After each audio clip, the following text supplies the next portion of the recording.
Northern India, 6th century BCE. The wild man Angulimala tears through the jungle panting, a necklace of human fingers dangling from his neck. He's killed 999 people, ambushing them on the road and dragging them from houses, taking a finger from each. And he just sighted his 1000th victim, an old monk. Yet no matter how hard he runs, he can't catch him. "How are you so fast, old man?" He shrieks. "I want your fingers. Stop! I must have your fingers." "I have stopped," the monk replies. And as impossible as it may seem, it's true. The monk stands immobile, yet as Angulimala runs, the land stretches between them. "I've stopped the cycle of death and rebirth. Now you, Angulimala, why don't you stop?" Humbled by this display of power and wisdom, Angulimala drops to his knees, presses his blood-stained hands together, and begs Buddha to take him as a student.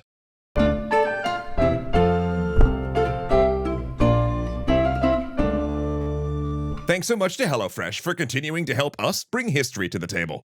Now, you may have noticed in the first episode of this series, when we talked about how Buddha attained his awakening and discovered the Four Noble Truths, we included a few more gods and demons than in, say, our John Brown series. Well, that was a deliberate choice. See, we don't have many historical sources for Buddha's life, and actually, Buddhism isn't that interested in the historical Buddha. What's important to them is the meanings of these stories, rather than strict factuality. As a result, historians look at early Buddhism through the lens of oral history, analyzing these stories to extrapolate what the early Buddhist community looked like. Who joined? Why did they do so? And what made Buddhism attractive? Because it seemed to be very attractive. Within 45 years, Buddha would go from 10 close followers to a faith community of thousands. So why? I mean, that's the question that's at the heart of every academic history of a religious movement, right? Why did the Buddha's message appeal to people, spread, and endure when thousands of competing ideas died out? Buddhism, after all, did not arise in a land devoid of religious tradition. On the contrary, it was rich with them.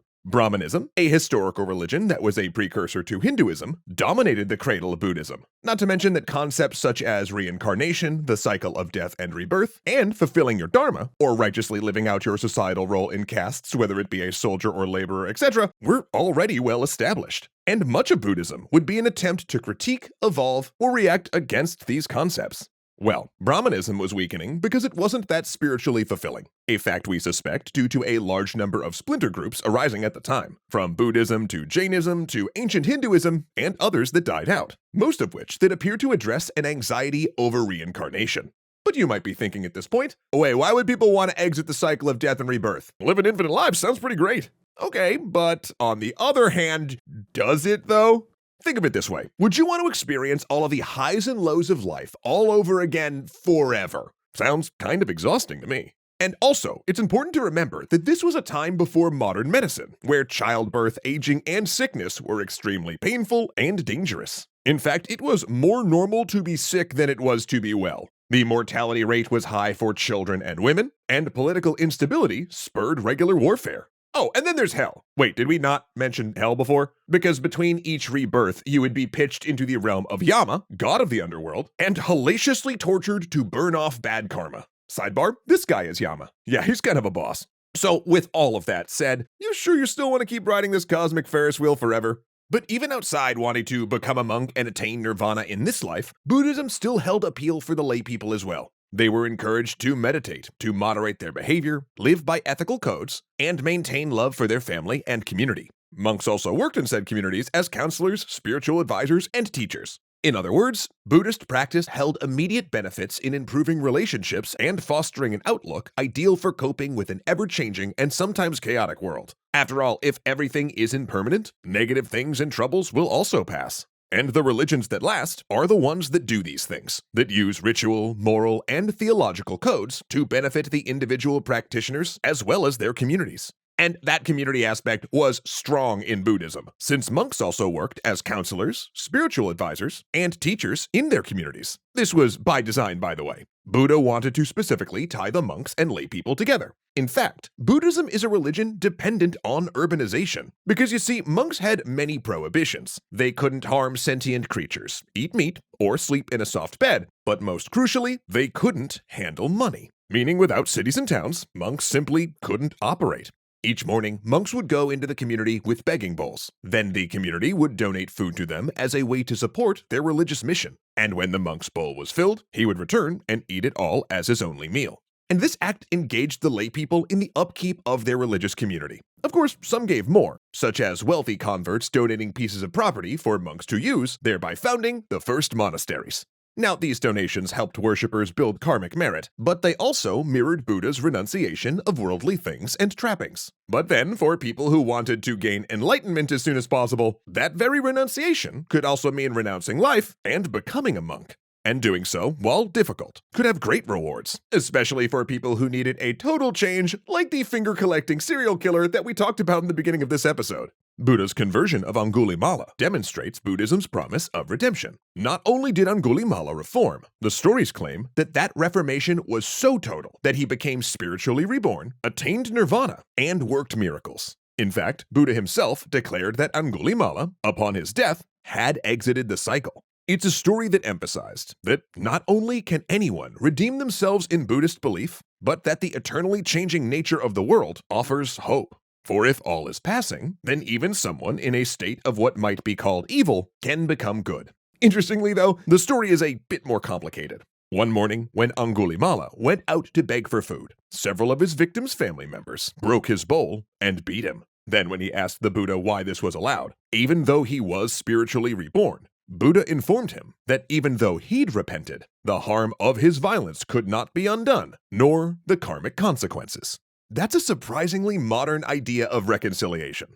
In Angulimala, we also see a man seeking out Buddhism as a way to atone for violence, and perhaps some other early adherents were doing the same. Because as we'll see later, when we discuss Chinese Buddhism and Kung Fu, this religion will come to hold a special appeal for former soldiers. Others were likely attracted to Buddhism's egalitarianism. For instance, among Buddha's inner circle was Umpali, a poor barber who Buddha ordained as a monk alongside princes, showing the movement's rejection of the caste system. Buddha also permitted an order of nuns, though in truth only after his aunt hounded him to do so for 5 years. However, he insisted that nuns follow even more rules and would rank lower than the lowliest monk. Women, he believed, belonged with families and were too emotional to excel in monastic life. Despite this somewhat insulting inclusion, Buddhist nuns would go on to use even this restrictive role to exercise power and influence. For 45 years, Buddha lectured and built his community, and by the time he was old and suffering from back pain, he had thousands of followers divvied into 6 schools. Supposedly, his cousin had even briefly founded a breakaway group. But then, one fateful day, he ate a meal donated to him, got sick, and died in meditation, passing into parinirvana. Which is a pretty low-key way to go by the standard of religious founders' deaths, if you think about it. Usually they're executed for their beliefs, or they ascend directly to heaven or something. He left instructions for his body to be cremated, with his mortal remains built into a mound known as a stupa. But while his wishes were clear, his sudden absence presented a problem. During his life, the Buddha had spread his message orally, which was fine when he was available to settle disputes or clarify his ideas. But with him now gone, the community realized they needed to commit his message onto paper, lest it be lost in a game of telephone. It's said that they called for a conference of all 6 schools. There, Buddha's personal attendant Ananda, who had a flawless memory, told episodes of the Buddha's life and recalled his teachings. Meanwhile, the former barber Upali, who had memorized all of the rules of monastic life, recited them so they could be recorded. And these formed the first written doctrines of the Buddhist spiritual movement.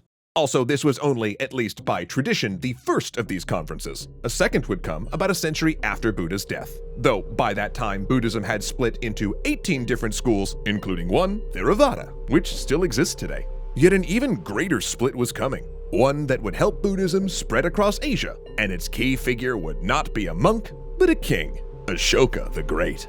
And speaking of great, HelloFresh! All right. I know it wasn't my best transition ever, but it's super true and I stand by the greatness. As I've mentioned many times in the past, HelloFresh is my favorite meal kit delivery service that frees up a ton of my time by saving me from stressful meal planning and expensive trips to the grocery store, a place I do not like. Instead, I get all of the fresh ingredients I need to prepare awesome home-cooked meals delivered right to my door. I get to cook, aka an activity that I love that doesn't involve me looking at a screen for once, and then I'm eating in a half hour or less. Plus, with over 40 different recipes and more than 100 tasty add-on options available each week. You are sure to find something that pleases everyone. Say you want to go vegetarian, pescatarian, or fit and wholesome meals. Well, they got you covered on all of that. And actually, in these late days of summer, I was extremely excited to try their mushu pork bowl with cabbage, scallions, and buttery rice, which was just so fast to cook and delicious as all get out, as you can see on my face. Whereas Jeff this time around was hyped to serve up their Parmesan chive and chicken potatoes for his family. Oh, and you know that Zoe and I smelled that from over his fence and had to come over to get a taste.